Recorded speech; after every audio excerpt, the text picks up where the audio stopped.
సోరకాయ గారెలు తయారీ విధానం.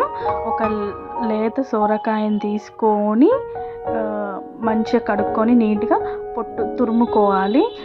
మనము పొట్టుతో అయినా తురుముకోవచ్చు, లేత సోరకాయ ఉంటే పొట్టుతోనైనా పర్లేదు. తురుముకొని ఈ విధంగా మంచిగా సన్నగా తురుముకొని ఒక ప్లేట్లో పెట్టేసుకొని ఒక 1/2 kg బియ్యం పిండి తీసుకొని దాంట్లోనే ఇవన్నీ కావాల్సిన పదార్థాలు.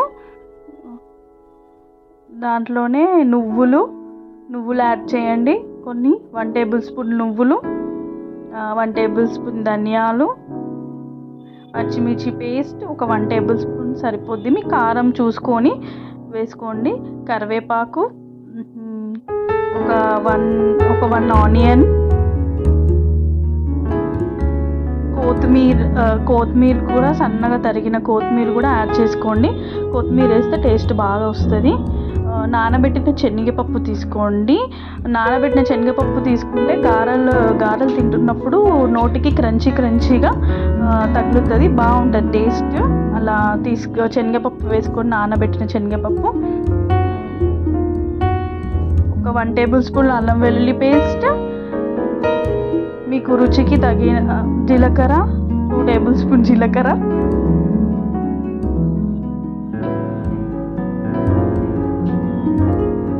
తగినంత సాల్ట్. మనము ఇంతకు ముందుకు తురిమిన సోరకాయని మొత్తం ఈ పిండిలో వేసి మొత్తం మంచిగా కలుపుకోండి. మంచిగా మిక్స్ చేసుకోండి నీట్గా. సోరకాయ అంతా కూడా మంచి పిండిలో మొత్తం మిక్స్ అయ్యేలాగా మంచిగా కలుపుకోండి. ఎందుకంటే మళ్ళీ అక్కడక్కడ పైన సోరకాయ ఉంటుంది. మొత్తం పిండిలో కలిపిస్తే మనకు గారెలు చేసేటప్పుడు మంచిగా వస్తుంది. మీకు ఇష్టం అనుకుంటే వాము కూడా వేసుకోవచ్చు, బాగుంటుంది. ఆ ఫ్లేవర్ టేస్ట్ కూడా బాగుంటుంది. వాము కూడా యాడ్ చేసుకోవచ్చు. ఈ విధంగా పిండిని మంచిగా అంత గట్టిగా కాదు, మంచిగా గారెలు ఒత్తేటట్టు విధానంగా కొంచెం మెత్తగా తీసుకొని ఒక తడి క్లాత్ తీసుకొని ఒక చిన్న నిమ్మకాయ అంత సైజు పిండిని తీసుకొని ఇట్లా చిన్న గారెల్లాగా ఒత్తుకోవాలి. మరీ అంత సన్నగా కాదు, మరీ అంత మందంగా కాదు, సన్నగా ఇట్లా కొంచెం సన్నగా గారెల్లాగా చిన్న గారెల్లాగా మధ్యలో కొంచెం చిన్నగా హోల్, ఎందుకంటే ఆయిల్ అనేది లోపలికి వెళ్ళి బాగా మంచిగా ఉడుకుతుంది.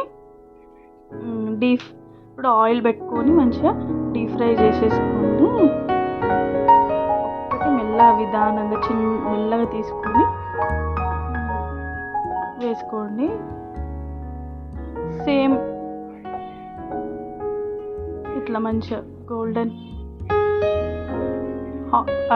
గారెలు వేయగానే ఫ్లేమ్ని లోలో పెట్టుకోండి, హైలో పెట్టుకోకండి. ఎందుకంటే మాడిపోతాయి తొందరగా, లోపల ఉడికే అవకాశం ఉండదు. కాబట్టి గోల్డెన్ బ్రౌన్ వచ్చేలాగా మళ్ళీ ఇంకో విధంగా సేమ్ అదే విధంగా ఇంకొకసారి వేసుకొని మంచి మిడిల్లో టర్న్ చేస్తూ ఉండండి గారెలని, లేకపోతే ఒకటే వైపు కాలుతుంది. మంచిగా కాల్చుకోండి.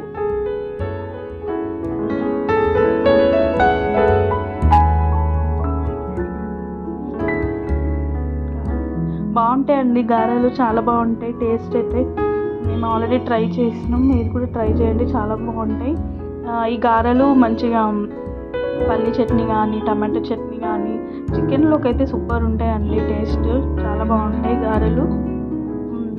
ఈ విధంగా గోల్డెన్ బ్రౌన్ వచ్చేలాగా చాలు. ఇంత విధంగా మీరు ఫ్రై చేసుకుంటే సరిపోద్ది, ఇంకా ఎక్కువ చేయొద్దు, బాగుండే టేస్ట్, దాని టేస్ట్ పోతుంది. ఈ విధంగా గోల్డెన్ బ్రౌన్ వచ్చేలాగా గారెలు తీసుకోండి. రెడీ అయినాయండి గారెలు. చూడండి, ఒకసారి మీరు చూడండి ఎంత బాగా వచ్చినాయో. టేస్ట్ క్రిస్పీగా చాలా బాగుంటాయండి గారెలు. ట్రై చేయండి.